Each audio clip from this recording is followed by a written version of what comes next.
Aquaman and the Lost Kingdom is the final film in the DC Extended Universe that Snyder started in 2013 with Man of Steel. While many people will slate this film, I, for one, found it a lot of fun and very enjoyable. I don't think it's as bad as people are saying it is. Now, first of all, to deal with the complaint that Jason Momoa is playing himself, well, yes, he is. But it's okay because Aquaman's characterization in other media is the blonde-haired butt of the jokes for all the other heroes. So Jason, really, put Aquaman's name on the map, and if he was playing it really badly, obviously there'd be a problem.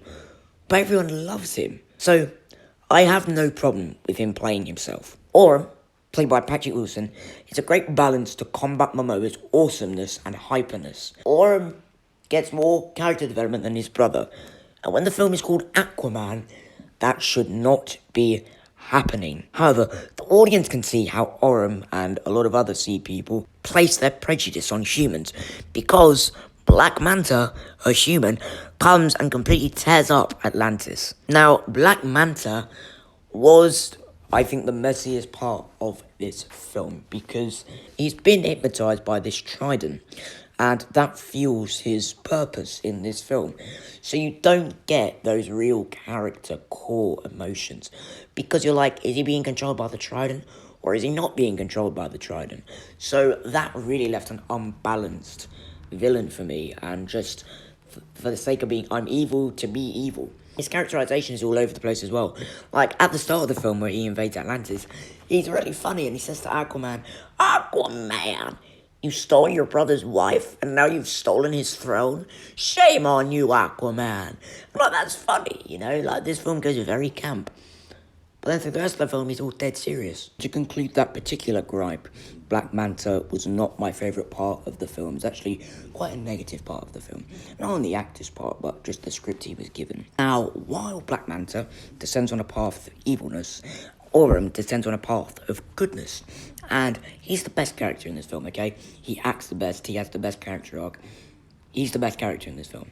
I actually found myself rooting for Orem, because Patrick Wilson, when they get to the land, he brings that innocence, because he is innocent to the land, because he's never been on it. So he doesn't know what burger, he doesn't know how to run, which I never thought about that. I was like, that's really clever. So I loved all of that. Now, while I'm going to discuss Mira, I'm going to preface this video by saying, you know, whatever your opinions are, please do leave them at the door. I'm just going to tell you what I thought. So, Mira, the character of Mira, she's in it for a lot longer than I thought she'd be in it. But, like me, if you're looking for, if her screen time shortened, it very much is. It's under 10 minutes. I'd say it's under 5 minutes. She only has about 3 lines and a little gag with their son. She was the worst in the film.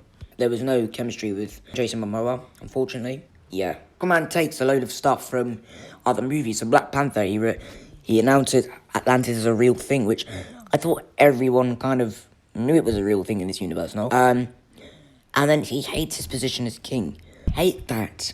Like, Aquaman, in the comics, he should be proud to serve his kingdom.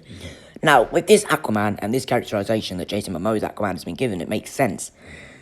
But I hate it because we've seen it so many times. We've seen it with Thor. It's just a repeat. He's like, I'm so bored of this being king. I'm like, this is not Aquaman. Aquaman is proud to serve his kingdom. The water CGI, not as bad as I thought. It does hold throughout the whole film. But the problem is, minor bits, there are really bad CGI moments. When Orem says, "We got what we needed, let's go," that was really bad CGI, though, cannot lie. And the baby was fine. I don't think it was CGI, but it was a good baby, you know.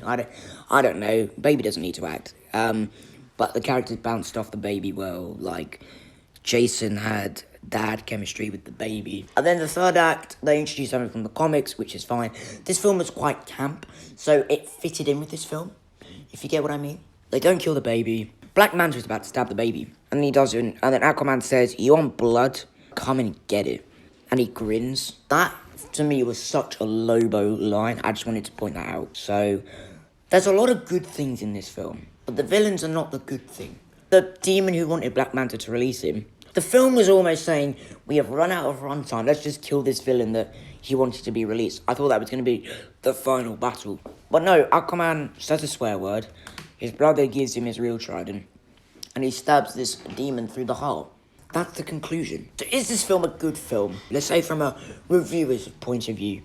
Is this film a good film? No, it's not. On a story level, on a thematical level, on a cinematic level, Aquaman 1 is way better. On enjoyability, I enjoyed Aquaman 2 more. They go into the water more. They're not afraid to go into the water. There's a lot more key Jason Momoa scenes. Oren gets redemption, and I liked him more in this film. And listen, the Born to Be Wild remix goes hard, man. But what did you guys think of Aquaman 2? I'd give it a 7 out of 10. What did you guys think of it? Let me know in the comments down below. Thank you so much for watching. Happy Christmas Eve. And yeah. I am Aquaman.